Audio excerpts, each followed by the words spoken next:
Okay.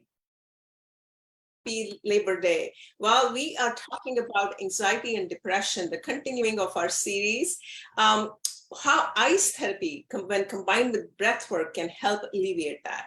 Juan is joining me from beautiful country of Ecuador. He specializes in ice therapy and breath work. Namaste, and thank you so much, Juan.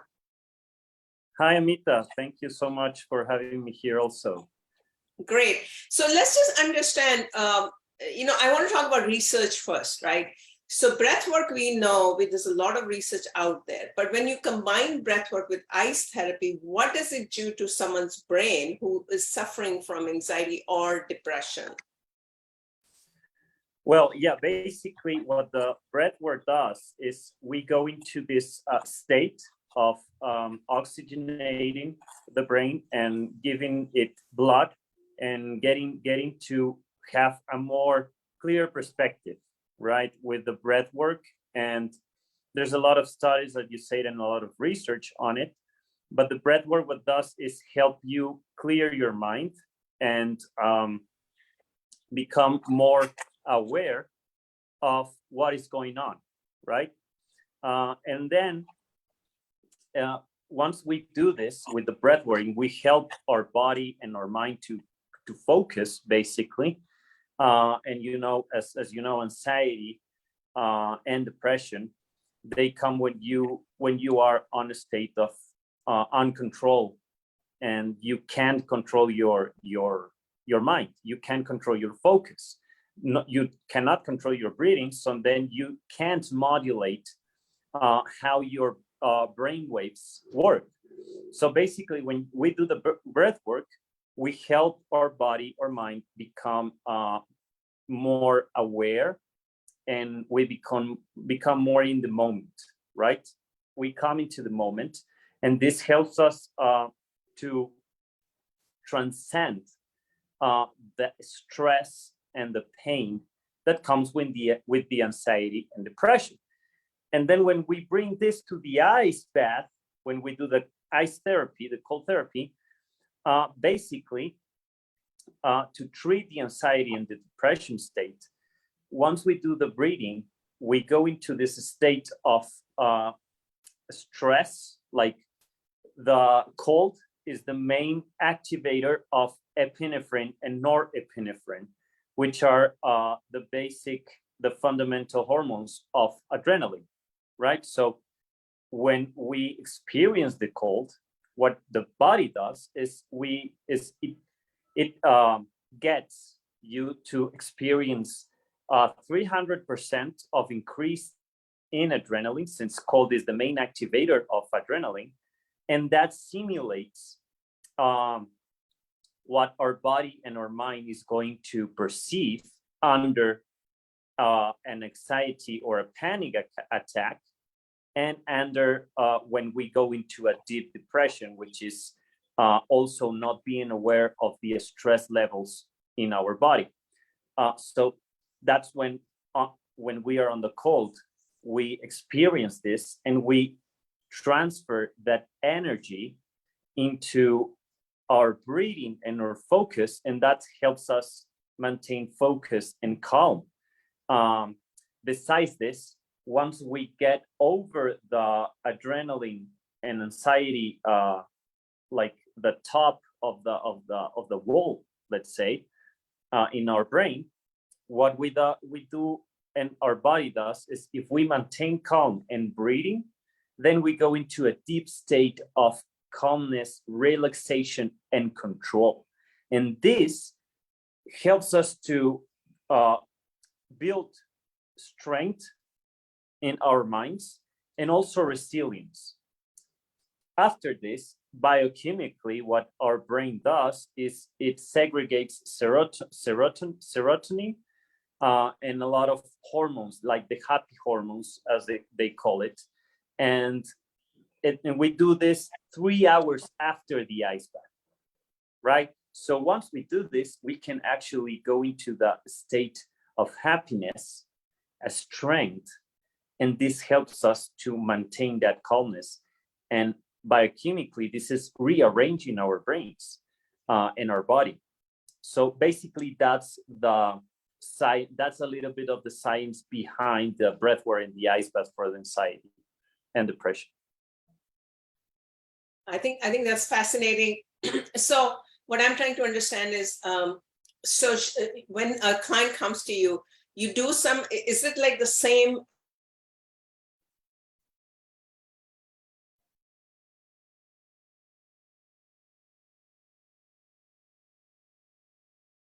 of ice? And so how long if someone's suffering from anxiety, how many times do you recommend? Like 3 times a week, once a week? And what is the duration? How much time for breath work and how much time for ice therapy? And is it like a continuous process of few months that you continuously keep doing it until someone is feeling better? Well, basically, yeah, the process is very, very straight. We try to understand a little bit more into the depth of the problem of whoever wants to do this, right? So you have to understand how you are perceiving the pain, how you are perceiving the anxiety, because it changes. I mean, biochemically is the same.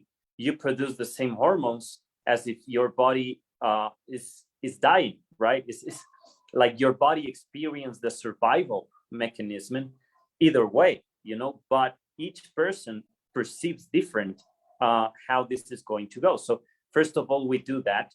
If, for example, you have a severe depression or anxiety, a problem, is recommended to go on a very slow process of cold immersions or cold exposure, right? And then once you have a little bit more of control with your mind, then we go into the ice bath. And from there, usually people that have anxiety, like very deep problems of anxiety, they can see results on the first session, right? On the first ice bath session. And that week is usually like very powerful. And then to maintain that, we usually give them practices and exercise, breathing practices, and cold exposure practices that you can do on your own in your house or whatever, right? So wherever you are. So basically, we do that follow up, and I'll say, if you want to completely have a more understanding of your anxiety, of your depression state, in this case, you can go into a weekly ice bath once a week until you start controlling that part. Like, first of all, the adrenaline and the stress, and because when you have a panic attack, you have very high peaks of stress, and then you can modulate. And once you can do that, then you can start leaving the ice bath and just doing the breath work. But we teach how to, and I recommend wherever you are, wherever everyone is, to find a cold therapy coach, or we usually do this also by Zoom. But the ice bath, it has to be guided. So it's kind of, there's always a coach on the ice therapy. But usually the good thing is you can do the ice bath almost anywhere, right? If you have like the bathtub or whatever. And this is useful once a month. I think is good. If you're starting, is a process of 3 to 5 weeks of every week doing the ice bath, and then once a month is perfect for everything, because you also have more benefits from it. And the breath work is something we do every day. It's daily. It's a daily practice. Okay, so what you're suggesting is we should all once to calm ourselves, right? I mean, it's a joke, but in the sense, like, you know, a refrigerator is all of us have a refrigerator, so we got to go figure it out, take all these, you know, all the everything out and just stick our head over there for a few minutes and then maybe do some breath work. I mean, that's something that everyone can do. at home. Yeah, exactly. Yeah. Anything else you'd like to add? I mean, the whole intention for today's session was to bring something new. We all know about breath work, but when it's combined with ice therapy, how it can help alleviate someone who's suffering from anxiety and depression. That's what we wanted to bring today. Anything else you'd like to add? Any other research, any other comment or feedback that you'd like to add? Well, basically, and this is what I say to everyone that's wants to start on this, or that is on a journey of self development, is this therapy. I mean, to do it on your own house, what is good is you can do the cold showers, the daily cold showers. You start with 15 seconds, 30 seconds, 1 minute, 2 minutes, 15 seconds for 1 week, 30 seconds for the second week. This has proven to be very effective to gaining more control of your breath, of your breathing, and your mind, right? This also has a lot of benefits for your immune system, for your resilience, for your character.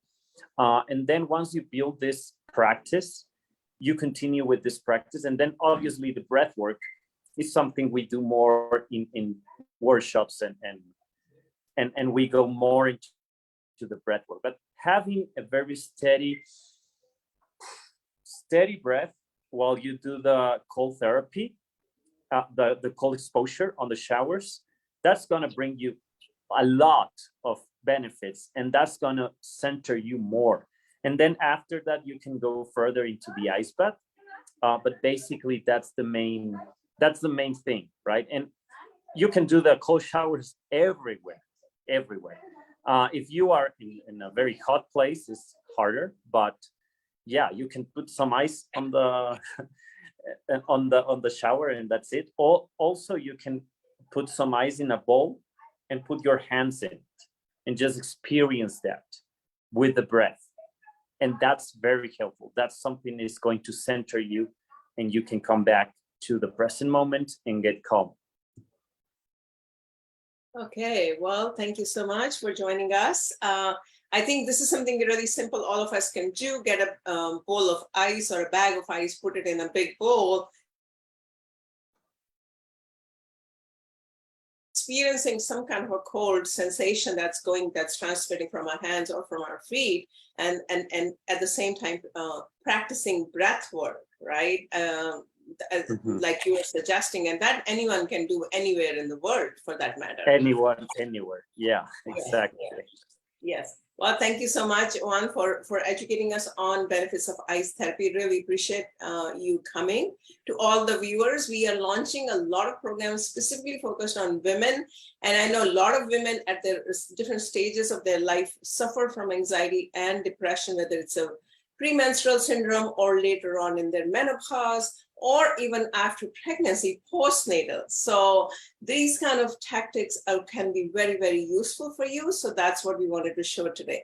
With that, have a great weekend, everyone. Thank you so much, and have a great Labor Day. We will be taking off on Monday. Thank you. Bye-bye.